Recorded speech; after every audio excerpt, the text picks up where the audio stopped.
Welcome to my YouTube channel यात्रा की कहानी।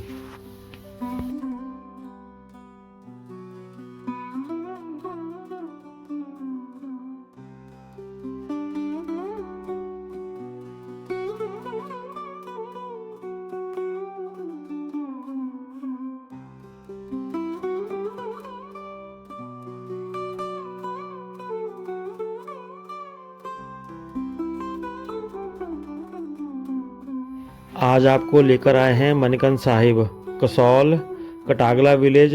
चलो पहले करते हैं मणिकर्ण साहिब के दर्शन।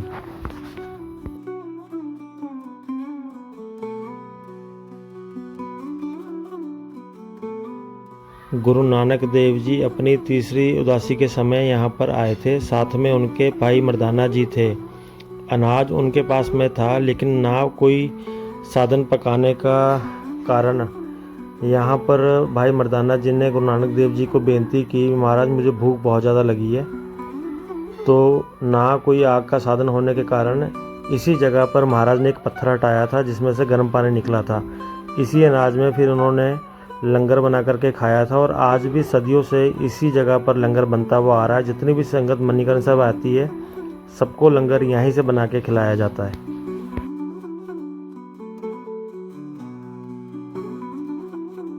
संगत के लिए लंगर 24 घंटे यहाँ पर अवेलेबल रहता है। इसी लंगर हॉल में आप देखेंगे राइट साइड में, इसी जगह से आप अपनी रूम की बुकिंग करवा के 1 से लेके 6th-7th फ्लोर तक ऊपर बना हुआ है। आप इजीली गुरुद्वारा प्रबंधक कमेटी मणिकर्ण साहिब की तरफ से इजीली यहाँ पर आप स्टे ले सकते हैं। उसकी अवेलेबिलिटी यहाँ पर 500 रूम के आसपास की है।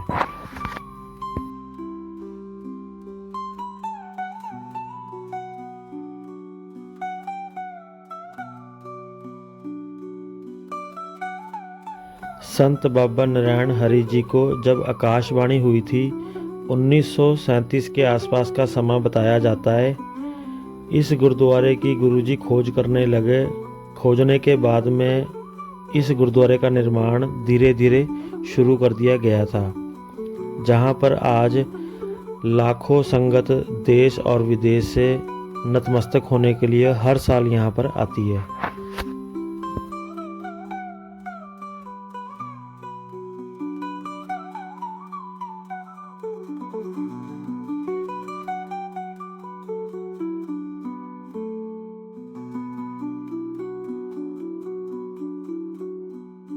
गुरुद्वारा साहिब की दीवारों पर लगी हुई ये तस्वीरें देवी देवताओं की हर धर्म एक समान होने का उदाहरण पेश करती है।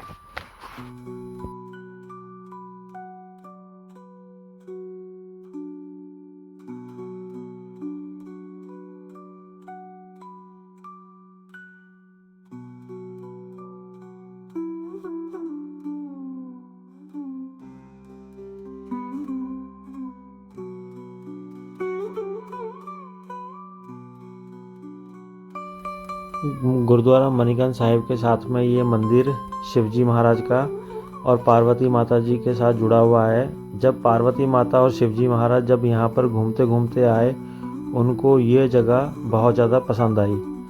उसके बाद में माता पार्वती जी ने यहाँ पर 1100 साल तपस्या की।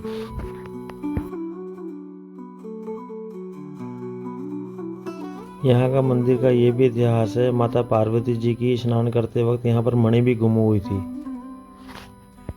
तब से ही यहाँ का नाम मणिकर्ण पड़ गया।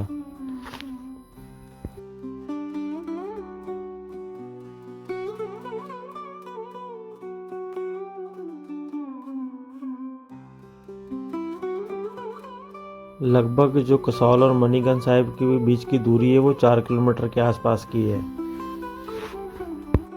जब भी आप यहाँ पर आते हो तो इस पार्क में आप ज़रूर विज़िट करना। बच्चों के साथ में तो ज़रूर आना। यहाँ की जो टिकट है पर पर्सन 20 रुपीज़ पर पर्सन के हिसाब से है। बहुत ही सुंदर बच्चों के लिए झूले, खेलने के लिए काफ़ी ज़्यादा एक्टिविटीज़ है। और इसके बिल्कुल जो पीछे वाला हिस्सा है उसमें भी साथ में पार्वती नदी बह रही है, और आसपास में बैक साइड में आप यहाँ पर कैंपिंग भी कर सकते हो। इस पार्क की जो खूबसूरती है वो चारों तरफ आगे पीछे लेफ्ट राइट पूरे देहार के पेड़ हैं।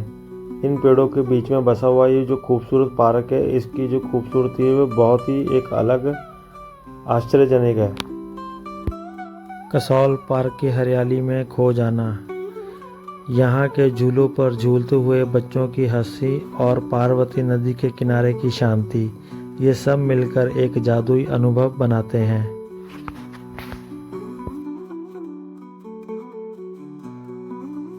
पार्क में एंजॉय करने के बाद में कसौल मार्केट का आप आनंद ले सकते हो। यहाँ पर आपको ढाबे, रेस्टोरेंट, होटल्स, शॉपिंग के लिए मार्केट आपको यहाँ पर सुंदर से मिल जाएगी।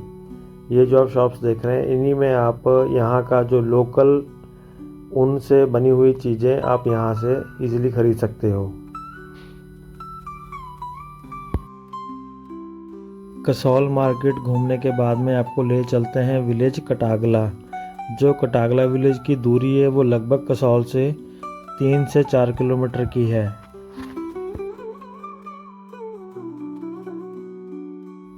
कटागला गांव के आसपास पार्वती नदी का बेहद खूबसूरत नज़ारा देखने को मिलता है। नदी के ऊपर एक सुंदर पुल भी है, जिसे पार करते हुए आप गांव की ओर बढ़ते हैं। इस पुल से नदी का शांत बहाव और आसपास की हरियाली का अनुभव वाकई में मन मोह लेता है। यह सफ़र को प्रकृति की ओर और भी नज़दीक ले जाता है। पहाड़ों पर चलने वाला व्यक्ति इस जगह की प्रकृति और खूबसूरती शांति का सजीव उदाहरण है। नदी के किनारे की मैगी की दुकानें यात्रियों को एक गर्माहट, एक आरामदायक पल देती है, जहां वे अपनी थकान भूलकर कुछ समय के लिए सुकून महसूस कर सकते हैं।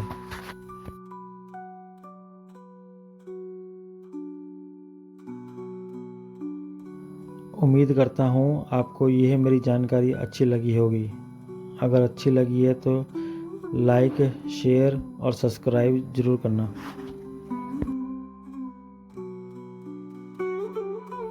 आपकी ट्रैवल कसौल से आप बुकिंग भी ले सकते हैं। बाइक बुकिंग रेंट अगर आपको लेने हैं तो आप बाइक बुकिंग करवा सकते हैं, बस टिकट करवा सकते हैं, फ़्लाइट की, मनी एक्सचेंज, आपको सारी अवेलेबिलिटी इनकी है सारी, यहाँ पे आप बुकिंग करवा सकते हो।